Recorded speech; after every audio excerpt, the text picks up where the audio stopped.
Kedalaman skuad Arema FC musim ini jadi salah satu yang terbaik di Indonesia, khususnya pemain lokal. Di setiap lini mereka punya pemain inti dan pelapis yang kualitasnya setara.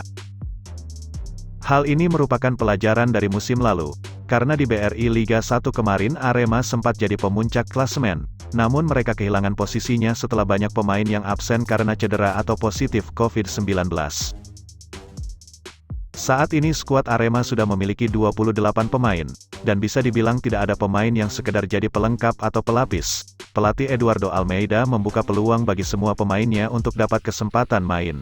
Tapi dengan catatan, mereka bisa memperlihatkan progres positif dalam sesi latihan. Dan apabila membagi skuadnya menjadi dua, Arema akan punya tim inti dan bayangan yang sama kuatnya. Hanya saja untuk skuad pelapis, ada beberapa pemain muda binaan Akademi Arema yang masih butuh jam terbang yang cukup. Tapi jika dilihat secara skill dan kemampuan, mereka bisa diadu dengan pemain senior.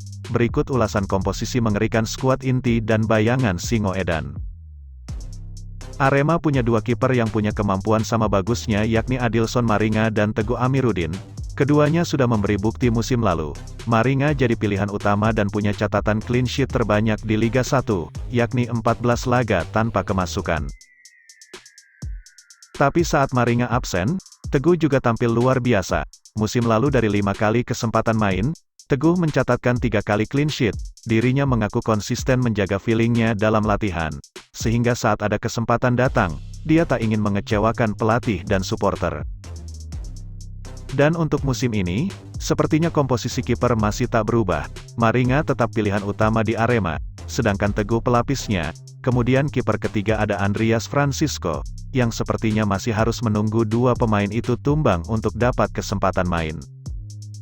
Untuk komposisi utama di lini belakang kemungkinan tak akan berubah, karena kuarter pemain inti musim lalu masih dipertahankan, seperti Rizky Dwi, Sergio Silva, Bagas Adi dan Ahmad Alfarizi. Tapi komposisi ini bisa saja berubah jika ada pemain lain yang tampil apik dalam sesi latihan, karena Arema telah mendatangkan beberapa pemain berkualitas lainnya di lini belakang. Kemudian untuk skuad bayangan di lini belakang, ada kuartet Ahmad Figo, Syaeful Anwar, Hasim Kipu dan Rendika Rama, dan kembali tidak menutup kemungkinan pelapis ini menggeser pemain inti pada musim depan. Terutama di posisi stopper, Syaeful dan Kipu punya kans menggeser Bagas yang saat ini masih dibekap cedera hamstring. Sedangkan di lini tengah Arema punya opsi lebih banyak dan mumpuni. Kemungkinan 3 gelandang yang akan dipasang adalah Jayus Haryono, Rensi Yamaguchi dan Evan Dimas yang bakal jadi opsi utama di Arema musim depan. Diketahui kolaborasi ketiganya sudah mulai diperlihatkan dalam awal persiapan. Sayangnya Evan mengalami cedera hamstring, namun saat semua fit, 3 gelandang ini diyakini bakal membuat pola serangan Arema lebih terarah dan mengerikan. Untuk pemain pelapis mereka, ada Iqbal Faiz, Irsyad Maulana dan Gian Zola. Untuk Faiz, dia masih minim jam terbang, namun kemampuannya sudah diakui para seniornya di Arema. Dia salah satu gelandang masa depan Arema yang lahir dari tim akademi. Sedangkan Irsyad sebenarnya dia lebih banyak beroperasi di sayap kiri, tapi beberapa kesempatan dia bisa digeser lebih ke tengah sebagai gelandang serang. Kemudian untuk Zola, posisi aslinya memang adalah gelandang serang yang punya skill dan visi bermain bagus. Sampai di lini depan Arema, saat ini Singoedan diketahui masih belum lengkap. Striker asing mereka belum dirilis dikarenakan pihak manajemen masih menjalin komunikasi lebih lanjut dengan sang pemain. Namun Arema memiliki barisan pemain lokal yang tak kalah berkualitas. Ada nama Dedik Setiawan yang bisa didampingi Dendi Santoso dan Adam Alis di sektor sayap.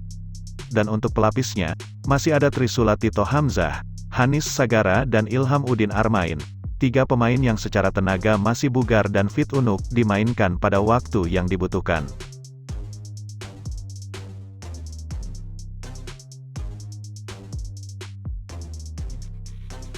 Penantian para pendukung PSIS akhirnya berakhir.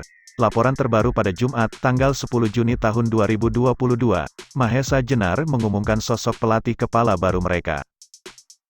PSIS Semarang secara resmi menunjuk pelatih kepala baru jelang pelaksanaan kompetisi pramusim dan kompetisi resmi Liga 1 musim tahun 2022-23.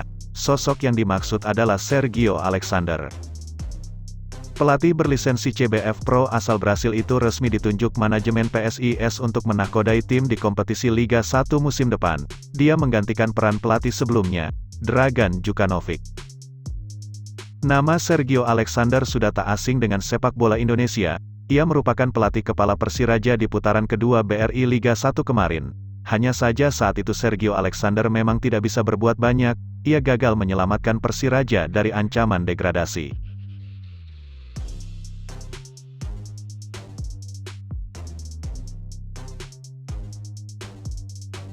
PSS Sleman kembali menambah amunisi jelang Piala Presiden 2022.